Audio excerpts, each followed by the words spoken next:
بسم اللہ الرحمن الرحیم۔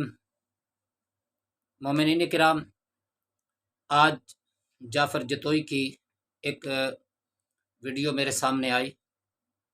اس کے آخر میں اس نے یہ جملہ کہا کہ حسین بھی عبادت کرواتا ہے، اللہ بھی عبادت کرواتا ہے، استغفر اللہ ربی و اتوب الیہ۔ یہ بھی کہاں سے آ گیا ہے؟ اللہ تعالیٰ نے قرآن مجید میں بار بار اپنی عبادت کا تذکرہ کیا ہے کہ میری عبادت کرو، میری عبادت کرو، میرے علاوہ کسی اور کی عبادت نہ کرو۔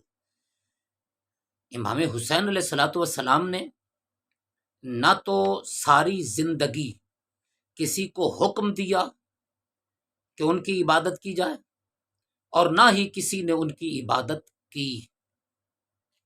اللہ اکبر! بلکہ مولا حسین علیہ الصلوۃ والسلام کے والد گرامی ہیں مولا علی علیہ الصلوۃ والسلام۔ وہ فرماتے ہیں مناجات میں، الہی ما عبدتک من خوف نارک ولا طمعا فی جنتک بل وجدتک اہلا للعبادت فعبدتک۔ یہیں سے بات کو سمجھ لینا چاہیے۔ وہ فرماتے ہیں کہ یا اللہ، میں تیری عبادت تیری جنت کے شوق سے نہیں کرتا، میں تیری عبادت تیری جہنم کے خوف سے نہیں کرتا، بلکہ اس لیے کرتا ہوں کہ تو عبادت کے لائق ہے، تو عبادت کے اہل ہے۔ لہذا عبادت کے اہل صرف اور صرف خالق کائنات ہے، اللہ تعالیٰ کے علاوہ کوئی بھی نہیں ہے۔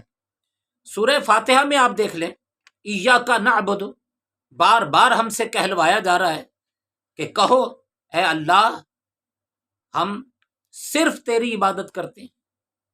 اس کے آگے سورہ بقرہ ہے، ابتدا میں ہی خالق کائنات حکم ارشاد فرما رہے، یا ایھا الناس اعبدوا ربکم، اے انسانوں اپنے رب کی عبادت کرو، الذی خلقکم والذین من قبلکم لعلکم تتقون۔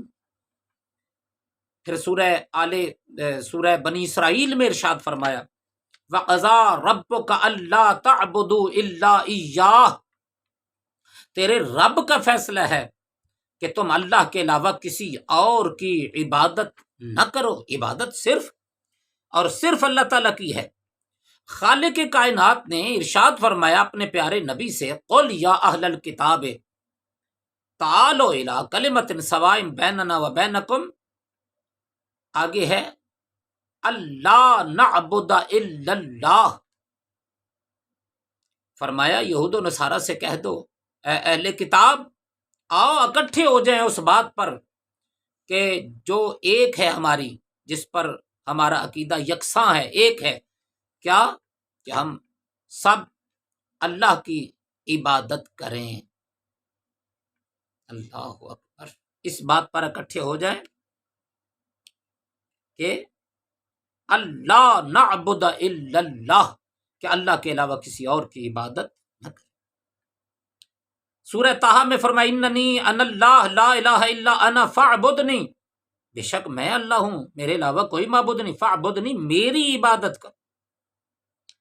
اور پھر کئی جگہ پہ فرمایا، ان اللہ ربی و ربکم فاعبدوہ ھذا صراط مستقیم، بے شک اللہ میرا بھی رب ہے، تمہارا بھی رب ہے، اس کی عبادت کرو، یہ صراط مستقیم ہے۔ سورہ یاسین میں فرمایا، وَأَنِ اعْبُدُونِی ھذا صراط مستقیم، اور یہ کہ میری عبادت کرو صرف، یہ ہے صراط مستقیم۔ اور پھر ہمارے تو پیدا کرنے کا مقصد ہی کیا ہے، وَمَا خَلَقْتُ الْجِنَّ وَالْإِنسَ إِلَّا لِيَعْبُدُونِ، اللہ تعالیٰ فرما رہا ہے میں نے جن اور انسان کو صرف اس لیے پیدا کیا ہے، خلق کیا ہے کہ وہ میری عبادت کریں، کہ صرف میری عبادت کریں۔ یہ سورہ زاریات 56 نمبر ہے۔ وما ارسلنا من قبلک من رسول الا نوحی الیہ انہ لا الہ الا انا فاعبدون، یہ سورہ انبیاء کی 25 نمبر آیت میں اللہ تعالیٰ فرماتا ہے، میرا نبی تجھ سے پہلے جو بھی ہم نے رسول بھیجا اس کی طرف وحی کی، کیا؟ انہ لا الہ الا انا، کہ میرے علاوہ کوئی معبود نہیں، عبادت کے لائق نہیں، فاعبدون، صرف میری عبادت کرو۔ تو صرف عبادت اللہ تعالیٰ کی ہے، اللہ تعالیٰ کے علاوہ کسی اور کی عبادت نہیں ہے۔ اب اگلا جملہ ذرا سنیے جعفر جتوئی کا، یہ کہہ کے نا کہ حسین بھی عبادت کرواتا ہے، اللہ بھی عبادت کرواتا ہے، استغفر اللہ ربی واتوب الیہ، یہ بھی کا لفظ کہاں سے آ گیا؟ اور پھر تجھے پتہ ہی نہیں ہے کہ ادب کے ساتھ لفظ کہنا چاہیے، علامہ بنا پھرتا ہے۔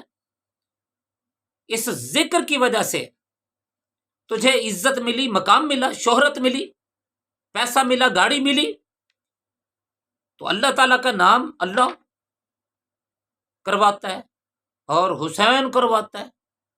امام حسین علیہ السلام کا ہو، اللہ تعالیٰ کا ہو، ادب کے ساتھ بات کرو۔ اور آگے کہتے ہیں لیکن دونوں کے عبادت کروانے میں فرق ہے، اللہ بھوکا رکھ کے عبادت کرواتا ہے، حسین لنگر کھلا کے عبادت کرواتا ہے۔ اور مجمع نے کہا واہ واہ واہ واہ، سبحان اللہ، نعرے لگ گئے۔ استغفر اللہ۔ وہ بھی نہیں دیکھتے کس بات پر داد دینی اور کس بات پر داد نہیں دینی، بس ان کی ایکٹنگ ایسے ایسے، لاہور والوں یہ فیصلہ کر دو، یہ کرو، چپ نہ رہنا، ایسے نہ کرنا، وہ نہ کرنا، اس طرح کی حرکتیں کی، مجمع نے داد دے دی۔ بس اللہ بھوکا رکھ کے عبادت کرواتا ہے۔ کہاں بھوکا رکھتا ہے اللہ تعالیٰ؟ روزے میں؟ کیا امام حسین علیہ السلام وہاں پہ کہتے ہیں لنگر کھاؤ، روزے نہ رکھو؟ جی مقابلے میں بات کر رہے ہیں نا بھائی، ہمیں جو کچھ مل رہا ہے مولا حسین کے صدقے میں مل رہا ہے، لیکن دے تو اللہ رہا ہے۔ یرزق من یشاء بغیر حساب، اللہ تعالیٰ رزق دیتا ہے۔ ان اللہ یبسط الرزق لمن یشاء ویقدر، اللہ تعالیٰ جس کا چاہتا ہے رزق بڑھا دیتا ہے، جس کا چاہتا ہے کم کر دیتا ہے، تنگ کر دیتا ہے۔ تو یہ تو اللہ تعالیٰ پاک ہستیوں کے صدقے میں فرماتا ہے۔ اور امام حسین علیہ السلام نے فرمایا توسلوا بمحبتنا الی اللہ واستشفعوا بنا فإن بنا تکرمون وبنا تحیون وبنا ترزقون۔ آخری جملہ یہ ہے، امام حسین علیہ السلام فرماتے ہیں ہم وہ ہیں کہ جن کے صدقے میں تمہیں رزق ملتا ہے، رزق دینے والا خالق کائنات ہے، ہمارے صدقے میں عطا کرتا ہے۔ جیسے کہ حدیث کسا میں بھی یہی لفظ ہیں کہ خالق کائنات فرماتا ہے میں نے آسمان بنایا، میں نے زمین بنائی، میں نے سورج بنایا، میں نے چاند بنایا، میں نے کائنات بنائی، تو ان 5 کی محبت میں بنائی جو چادر کے نیچے، تو ان کی محبت میں بنائی، ان کے صدقے میں بنائی۔ رزق بھی اللہ تعالیٰ دیتا ہے، ان کے صدقے میں دیتا ہے۔ بہرحال میں مومنین سے گزارش کروں گا، یہ وہ لوگ ہیں جو اللہ تعالیٰ کے مقام کو پست کرنے کی کوشش کرتے ہیں۔ اب بتائیے ذرا، اگر کسی کے سامنے کہا جائے اللہ بھی عبادت کرواتا ہے، مولا حسین بھی عبادت کرواتے ہیں، اور اللہ تعالیٰ بھی عبادت کرواتا ہے، مولا حسین علیہ السلام بھی عبادت کرواتے ہیں، لیکن اللہ تعالیٰ بھوکا رکھواتا ہے، امام حسین علیہ السلام لنگر کھلا کے عبادت کرواتے ہیں۔ اب لوگوں کے دلوں میں کس کی محبت ہو جائے گی؟ کیا مولا حسین کی محبت ہوگی نا کہ وہ جی لنگر کھلاتے ہیں، اور اللہ تعالیٰ کی محبت نہیں ہوگی، نفرت ہوگی کہ وہ تو بھوکا رکھتا ہے۔ استغفر اللہ ربی واتوب الیہ۔ ایسے لوگوں سے اپنے آپ کو بھی بچائیں اور اپنی نسلوں کو بھی بچائیں۔ وما علینا الا البلاغ